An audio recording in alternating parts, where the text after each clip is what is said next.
I'm working for an enterprise data warehouse. Mm-hmm. So what you're looking for, you know, you're comfortable with the MapReduce, or you want to learn the MapReduce as well? I mean, I'm compatible with MapReduce. Mm-hmm. It's like I had the training a few months back. Mm-hmm. So like once I can start programming myself, then I will be comfortable. Not a problem. I just need to brush up my concepts again. Okay. So basically, actually, I thought you know already all these things, like what is the big data, why the data is required, and all. Yes. Yes. Basically, this Yes. this is the introduction class where we discuss about what is the big data, why we are using the big data, is there an option in the market or not, why we are going with the Hadoop. Like this kind of explanation we'll be having in the first class, since it is a introduction class. So basically what I'm going to teach is the MapReduce, as I told. MapReduce will be having around 15 classes where we will discuss about each and everything of the MapReduce. Let me show my document.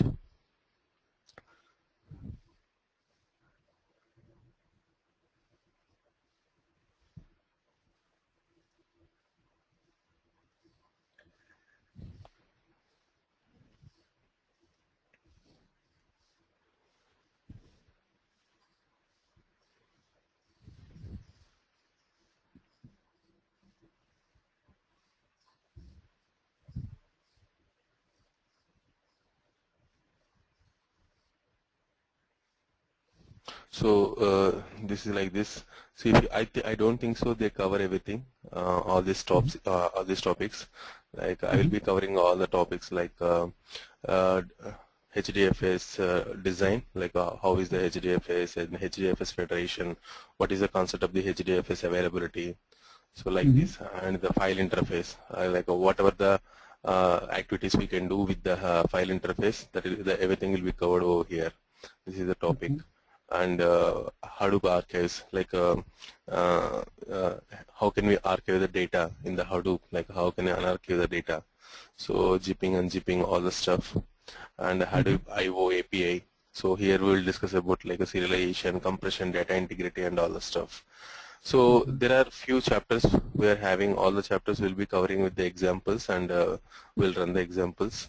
So if you observe, this is the document for every whatever I'm going to discuss in the session, that will be given as a document with the explanation and example. So I will be giving the examples as well for each topic and each session. So in this way we can cover the topics for the Hadoop MapReduce. So once it is completed, we will be covering the PIC, HBase, Hive, and there are few topics are there, like a small topics, so Zookeeper and Uzi. So this is the content overview for the Hadoop session. So there, like as you know, Pig and Hive, these are the very important and very demand in the market. Any idea about the Pig and Hive? Yes, I have practiced myself. Yes, I think already you started working on the MapReduce, that you would be having the idea, right? Instead of using coding part, we can go with the Pig and Hive scripts, so which will help us to load the data and play with that. On the other hand, like we can write some custom functions, whatever we require using MapReduce, and we can call them, right? Correct. UDFs we can write. So that's called UDF. Yeah, you can write the UDFs and you can implement your own. Yes. So still I'm waiting for her. Maybe I can just go through this document. Okay. Yeah, this like. And Ramesh, is it like while we are doing the programming, MapReduce programming? Okay. Is it, are you going to discuss about that word count, or there are some specific concepts, right? For explaining the MapReduce. Are you only going to go through those kind of concepts, or the like real time, how we are going to, what are the requirements will come for writing the MapReduce program, how we are going to code, those kind of discussions we can expect? Definitely you can expect the real-time discussions, but when we're executing the examples, definitely we'll go with the simple examples, right? Real-time examples anyway will not be having that.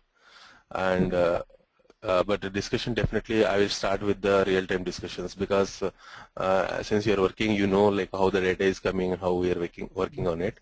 But I mean, actually, like what are the examples which was taught me earlier? Okay, they are pretty much fine. But in a real time scenario, like how we are going to get the data, okay, and what are the manipulations we will be doing, and how we are going to load. That is what mainly the extraction, transform, and load we are going to do, right? That is correct. into the OLAP. I mean, data warehouses. I mean, what are the database we are going to use? Okay, that is okay. But in a real time, like I'm not, I was in a situation like I'm not able to correlate what are the examples I was taught and how to implement what is the real time things which are going on. So like if you can at least like if you can share me some kind of details like this is how it is going to be and this is a sample course how it is going to be, then that will be more helpful, much more for my real-time working experience which I'm doing, which currently day-to-day activities. Okay, you have any scenarios, like specific scenarios you want to work on it?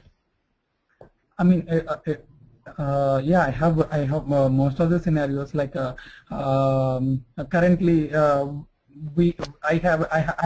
responsible to do a POC, proof of concept for current existing ETL processing to data stage process we are using. Okay, we have to convert. We have to see like how it is going to be using Hadoop.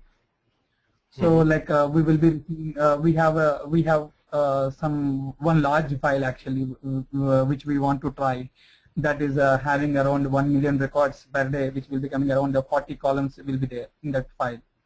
That is just once that kind of files will be coming at least 12 to 20 times a day. So while we extract the data from the files whatever we are getting, okay, we have to see like whether the total number of lines in that file are matching with the head trailer count, and the today's date is equal to, I mean the date mentioned in the header is equal to today's date or not, and all the columns, what are the fixed with columns which we are getting, whether they are all fixed with or fine, I mean all like the data validations, and once that data is there, then we will be doing some change capture with the existing data, and trying to find the update records and offset records and insert records, new insert records. Then accordingly we will be loading them, and actually currently we are using type 2 database, type 2 data warehouse. So yeah, this is what the day-to-day activities we will be doing, and I'm wondering like how this can be implemented using an Hadoop with the as I said, right, with the knowledge of what are the programs which was discussed. Like I'm not sure, like I'm nowhere situation kind of like how to implement. I understand that, but yeah, in the in the teaching part, generally, even if I start teaching with that part, okay. For example, you and the other students are there in the class. You are getting the daily data. Your requirement is different, but the other students, they will not understand it, right? What is going on? So if I start with that, the student will not understand what is going on. So definitely I can help you for this particular like requirements, what you can do, something like that. So basically you are getting something data like this, right? This is your data, and this is like this is the place where you are placing the data into the HDFS location, right? So before that, what you want to do is you want to do some DQ checks, data validations, right? Like what you can do is you can put like each validation as a one jar file. Okay. The first one is the first validation is like this. For example, you want to do a schema validation. Schema validation is nothing but the metadata, whatever we are getting, whether it is matching. Yeah, whatever the metadata you are having, the metadata is matching with your DAT file or not, like a data file or not. For example, you said like you are receiving 100 rows per data file. So 100 rows are there or not? 1 million rows. Whatever it may be, 1 million rows are there in the DAT file or not. This is a one validation. So once it is done, then you can take another validation that is called some date validation. date standardization or some whatever it may be. The date is in within the between the range of the date or not. Some validations you can do, whatever the validation you can do like this. So whatever the validations, whatever the DQ checks you want to do, you can take it each individual validation as a component, and you can write your own script or a MapReduce program for that. So what you can do is you can use some Woozy program. Okay, Woozy in the sense like step-by-step execution. Okay, what we can do here, you know, Ant. You have any idea about the Ant program? No. Ant. Okay, how it works is like you can tell to the program, so I want to execute first step. So okay, it's like this. Okay, what is this? What it does? This is the first step. This is the second step. This is the third step, like this. So once the first step is successfully executed,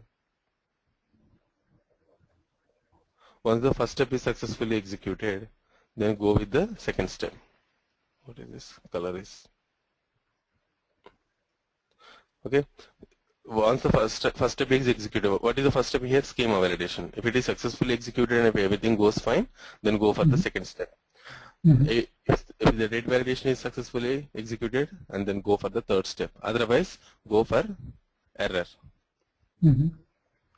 So like this, you can arrange the steps in the OZ and write the validations, whatever the validation you want to do it.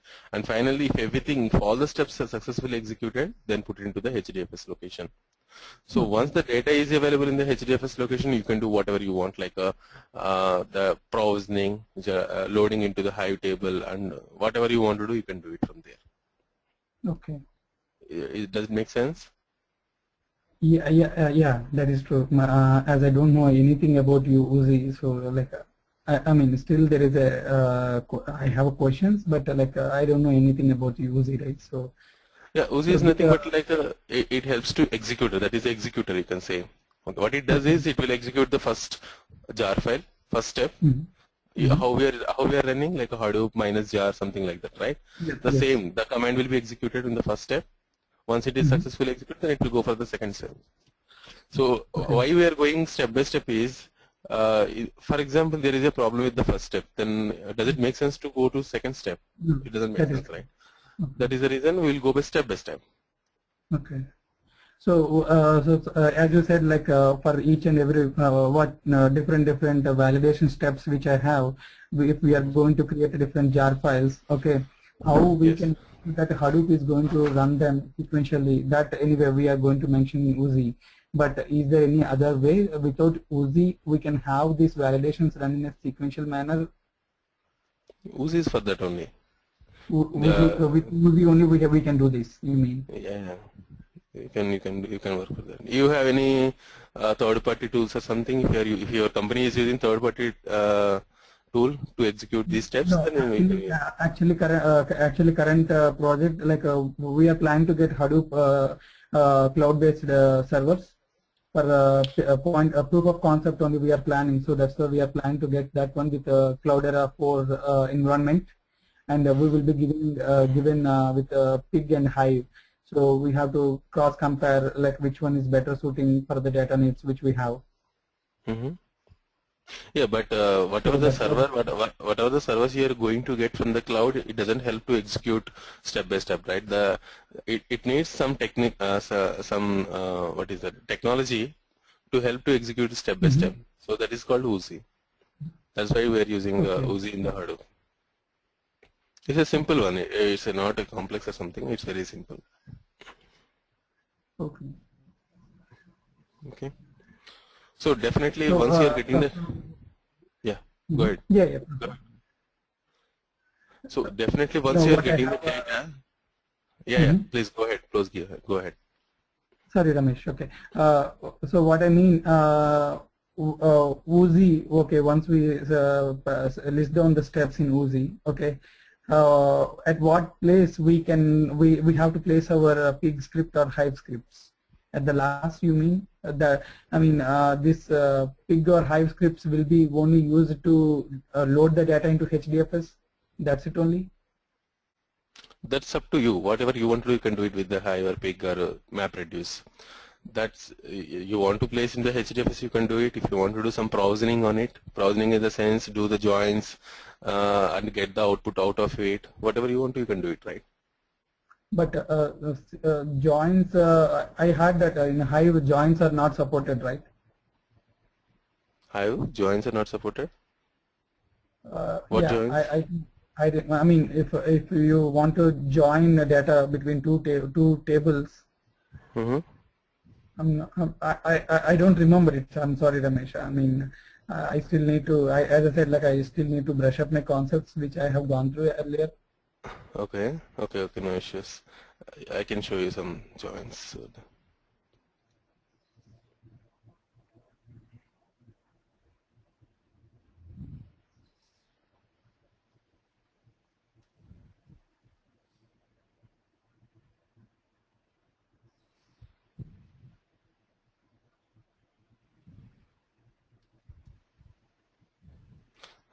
this Hive and all is for only for joins and all only. Okay. If it is not supporting joins, then what we'll do? We cannot do anything. Yeah, sorry. As I say, I forgot it actually. See, these are all joins, okay? Left outer join, and all. These are the Hive joins. These are all very complex joins, okay? But when you are working with the, when you are learning, don't expect to try not to teach this much of complex logics in your project, okay? This up to project dependency, right? Generally, we take a simple programs to understand and execute it. If we are going to take this much of complexity, we needed data for that first of all, right? Yeah, we need a mock-up data, we need everything. So that is very difficult to explain, and even that is very difficult to arrange in the demo sessions, like training sessions. So generally, whoever it's taking, they go with the sample examples, but you have to implement into your, you have to convert into your project specific. Okay. Yeah. So I mean, I want to learn this one. That is, and apart from this, I just want to see like a real time how it is going to be how the coding happens. I mean, if apart from the discussions, I mean daily trainings which we undergo, if you can share me some knowledge about like how it is going to be on sample scripts which was you implemented earlier or something, then like based on that I can get some knowledge like how it is going to be coded in advanced manner. Okay, that is what I'm expecting. Like I just want to have my learning help me to bridge the gap between the what I need to perform and the what I'm learning. So that's where I was left. I mean, earlier, like even though I had spent some time for learning, but I don't have the satisfaction that I have learned something which is needed to perform the jobs. Then you can go for some support kind of thing, right? Supporting the Hadoop application. Yeah, your application, someone can support your application, right? Like for example, whatever the doubts you are having, whatever the logic you want to write, so you can take the help of them from them. So yeah. what I'm trying to tell is like just go with the training, okay, which will help you to understand the concept. But if you need some help in the project level initially to build up the application and all. So once you get the confidence, then you can continue. That is not a big deal. Initially, to understand the application, you have to go with some support, like expert support. So they can help you. Like for example, this is the requirement. What to do? They can understand like a requirement, and they will help you to design that. So in that way. Okay. Yeah. Okay. Thanks, Ramesh. I mean, is it like you can help us in supporting as well? Yeah. How many hours you want a day in a day? Probably not a regular basis, because the current, as I said, like the current project is totally on data stage. So like whenever designing for some coding or something required based on that. So probably once in a, in a week around 5 hours or 5 to 6 hours like that in a week. Okay. I have to check my calendar, and I will get in touch with the people, so Okay. they will directly communicate with you. Okay. Okay. Sure. Okay. Anything else? I think she is not joined. We can wrap it up, right? That's it only, Ramesh. Yeah. Okay. Okay. Okay. Okay. Thank you. Bye. Thanks, Ramesh. Okay.